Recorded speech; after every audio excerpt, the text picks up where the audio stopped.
Hello everyone, welcome back to the Zach F1 channel, and in today's episode I have another F1 fantasy video for the Brazilian Grand Prix. So I'm going to be going over what you should do for your team selections, the best premium drivers, the best cheap drivers, and more in this episode. But before I get into that, please like and subscribe, follow me on Twitter, and join my Discord. Here is my Global League rank. It's going to be in this video for the whole time. Now, it has been dropping a little bit. However, that's because I haven't used extra DRS yet. So it should come back to hopefully near the top 1,000 by the end of Brazil or Qatar, whenever I decide to use that.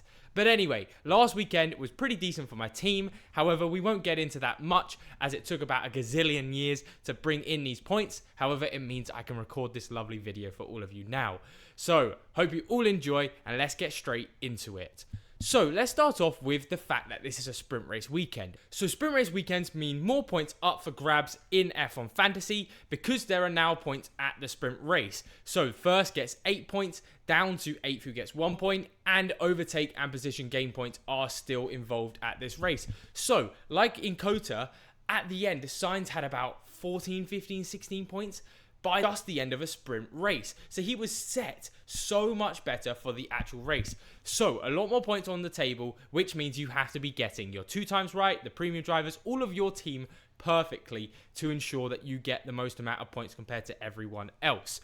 So, with that being said, who are the top premium drivers that you need to be bringing in? So, the top 3 still have Lando Norris as the top dog. Qualified 3rd, he had a lot of race pace, and realistically, without the Verstappen shenanigans, would have finished 1st place. Now, that most likely potentially would have got him driver of the day, but realistically, McLaren still is the pace setter, even with Ferrari's dominance in the last few weekends. So we still have to think going into these weekends that Lando Norris is the clear 2 times driver who has the most chance for fastest lap, because yes, he would have got fastest lap without the Ferrari and V-carb shenanigans. However, expect to see that quite a bit, so fastest lap's going to be quite hard to guess who's going to be getting it. But however, Lando Norris has the best chance for all of these points. So for me, he is still the top premium driver that every team has to have. Now, second place is Charles Leclerc. Now, that might seem a little bit weird considering how many points Carlos Sainz got at Mexico. However, throughout the season, we've consistently seen that Charles Leclerc normally is faster than his teammate Carlos Sainz. So, realistically, I'm going to believe in Brazil that Charles Leclerc is the better option to use. Now, both Ferraris have a lot of race pace, which is very good in F1 Fantasy because that means more position gain points and more overtake points and potentially driver of the day, fastest lap, all of those other shenanigans involved. So, both Ferrari drivers, yes, Charles Leclerc and Carlos Sainz are good options. However, for me, second place goes Charles Leclerc. Now, in third place, it is Oscar Piastri. Again, McLaren as the pace setters, a very consistent point scorer, even on weekends where it's not been his best performance. In Mexico, he qualified badly, which is actually pretty decent in F1 Fantasy, but that meant he scored pretty decently. So I still have him in third place as a very safe option to have, only as your second premium driver if you have a 2 premium driver build. Now, honourable mention goes to Carlos Sainz, like I mentioned. He'd be a tight 4th, close behind Oscar Piastri, purely because of what we saw in Mexico. However, as you can see from the last few races before Mexico, I don't think this is going to happen as often as it was shown in Kota and Mexico, so be careful of using Carlos Sainz in the future. Now, for steering clear of some drivers, you need to steer clear of Max Verstappen. He is too expensive, and at the minute, he could crash out, causing a lot of DNF points for you. And at the minute, he is not as fast as the Ferraris and McLarens. So realistically, he's not going to get as many points. So I would steer clear from him, especially with how much he costs. Sergio Perez, his teammate, sort of explains himself. He can barely get into the top 10. And the Mercedes have had a massive drop-off in pace, dropping behind McLaren, Ferrari, and Verstappen. So realistically, I can't have them as a good premium option unless you physically can't afford anyone else bar George Russell, as he's the cheapest premium driver out there. Now, moving on to the best constructors for F1 Fantasy. Now, it's a clear-cut Ferrari and McLaren as the top 2 constructors. Now, last weekend, I talked about how many times Ferrari and McLaren have been in the top 2 constructors since the summer break. And again, Ferrari and McLaren were the top 2 constructors in Mexico. This isn't going to change much. They have been bringing in the best upgrades. The car works the best at this part of the season. Realistically, it used to be pretty close with Mercedes. They are dropping off in points. Red Bull are too expensive at the minute, and they're not even getting you fastest pit stops every weekend now. And for cheap constructors, as we've seen last weekend and the weekend before, they really don't score you more points, even potentially if you had another premium drivers, as constructors will get you considerably more points than even the top driver of Carlos Sainz. Carlos Sainz got a lot of points last weekend, and it was still nowhere near Ferrari as a whole constructor got, showing really just why you need to have the best constructors in your team. Now, for the cheap drivers, again, I'll go through the top 4 because there are quite a few drivers you could use. However, it is quite a bit of a spinning wheel at the minute, especially with how many DNFs you can get in the midfield.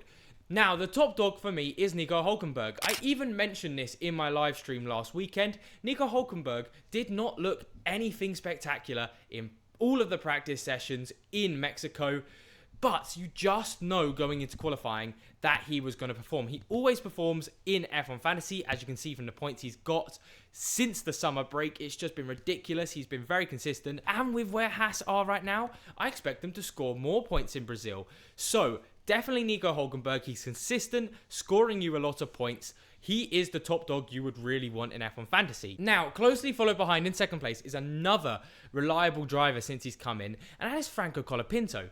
He is one of the cheapest F1 Fantasy drivers. He's actually overtaken Bottas in how expensive he is now, considering he was only joined since Monza, and he was at around 5 million when he joined. It's incredible how much he's gone up in value, and realistically, he's getting you more points than some of these drivers like Ocon, Gasly, Tsunoda, Magnussen at times, who all cost 3 to 6 million more than he does.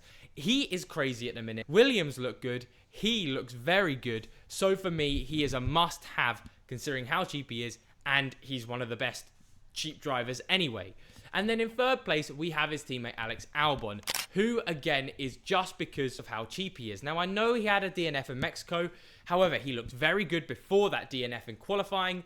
And realistically, with where Williams are and with what we've seen him been able to do in F1 Fantasy points-wise, he's cheaper than every other driver at this point of the season. He's almost the same price as Zhou now because Zhou's gone up in price. So realistically, Albon is a very good option.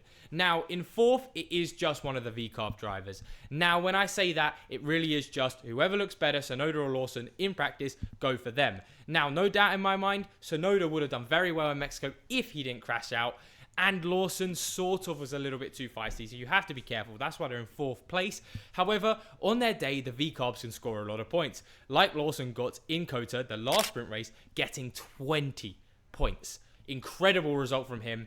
Who's to say he can't do it again in Brazil? We'll see, but they are in my top 4. Honourable mention goes to Double Sauber, as if you can't afford the top premium drivers with any of those cheap drivers, Double Sauber has looked very safe. They sort of just stay at the back of the grid, hope for a few crashes, which in Mexico happened, and you saw how many points especially Zhou got because of that. Realistically, they're not a bad shout. They just stay out of trouble, and if they have no malfunctions with their car, they will score you decent amount of points for how much they're giving you. However, those are all the cheap drivers, constructors, and premium drivers you need to think about in F1 Fantasy. Now let's go talk about the team selections. So before I actually get up the team selection screen on my laptop, I really have to mention, because I mentioned this last weekend as well, the teams are going to be staying very similar now going into this last point of the season. It very much is Ferrari versus McLaren. So realistically, you're either going to be having Ferrari assets or McLaren assets, or a bit of both. And that is why all of these teams look very similar week in, week out. And that is why the first team looks like this. So, this team consists of Lando Norris as your 2-times driver, like I mentioned, the most consistent potential driver to get the most points as a 2-times driver, then Charles Leclerc as the other premium driver, a very good premium asset at Ferrari, with the 3 best cheap drivers, in my opinion, of Hülkenberg, Colapinto and Albon, who also are pretty cheap to bring into your team, with McLaren and Ferrari. Now, realistically, the only 3 you really should be keeping throughout any of these team selections is McLaren, Ferrari, and Lando Norris. And the reason I say this is before I talk about the cheap drivers, you can also do this exact same team with the likes of Charles Leclerc taken away for Oscar Piastri or Carlos Sainz. Now, any three of those premium drivers will work as your second premium driver. Realistically, it all comes down, especially this weekend, because the team deadlines do not lock in before the sprint quali, so we can see exactly who to choose before the sprint race, because the sprint quali offers no points, meaning we just pick whoever looks fastest in qualifying. Let's say Norris puts it on pole and Carlos Sainz is second, I'd recommend going for Carlos Sainz. If it's a double McLaren first and second, go for them. And again, if it's a double Ferrari, you could go for double Ferraris as well. However, all of these teams could be options, and they are all very good. Now, the issue is some of you might not be able to afford some of these cheap drivers. Now, if you can't afford any of these cheap drivers, you just do as followed. Now, the first one to get rid of would be Nico Hülkenberg. And realistically, Nico Hülkenberg at 11.7 million could be dropped to the likes of Liam Lawson or Yuki Tsunoda, and then fully down to Valtteri Bottas if you need more money. However, if it gets to the point where you have Valtteri Bottas and you have a lot of money to spare, you could increase Albon back to Nico Hülkenberg. So, those are all of the things that you can do with this specific set of teams, which is the 2 premium driver builds. However, if you are not doing as well as you would like in F1 Fantasy, and you don't have all of this money to be bringing 2 premium assets in, even with potentially double Sauber, again, you could also use exactly this team, which is the cheapest drivers with the best 2 premium drivers potentially that you could get with Lando Norris and Charles Leclerc.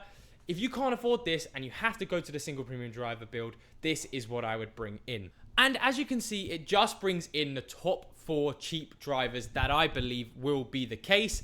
Now, of course, you could increase Yuki Tsunoda to Lawson, depending on who you think is going to do better. However, a lot of issues with this team is you're going to have a lot of money to spare, because there's a massive gap between a single premium driver build and then to 2 premium driver builds. However, it doesn't matter too much. That is the best you're going to get, because all you could realistically do is increase Lawson, Colapinto, Albon to Lance Stroll, and at the minute, Lance Stroll isn't getting you any more points, so there is no reason to do this. The only reason that you should be changing from the single premium driver if you don't have a lot of money is if you can just about afford to bring in someone like George Russell. Even with double Saubers, this team would be better. Potentially, you could even do this, but that's really risking it, because you have to get your 2 times right, and I don't like the Ferraris at the minute as a 2 times option until we see sprint quali to see if they have as much pace as they've had in COTA. Because yes, Mexico, they had a lot of pace, but realistically on a normal weekend, McLaren actually gets them. But anyway, those are all the team selections that you can use this weekend. Now, I have another video of the F1 Fantasy chips coming out at the same time as this video, so please go check that out if you want to see any of the limitless teams, extra DRS, no negative, autopilot, which one to use at Brazil, because yes, Brazil was chaotic and there is rain approaching apparently, so potentially it's not the best time to be using chips like extra DRS or limitless. However, that is up to you. I'm only giving you the advice. But anyway, thank you all so much for watching. I hope you all could have got something out of this video to help with your team selections and your understanding as to why you should pick certain drivers and not other drivers. Same with the constructors. But anyway, I'll see you all in the next video. Hope you all enjoyed, and take care. Bye bye.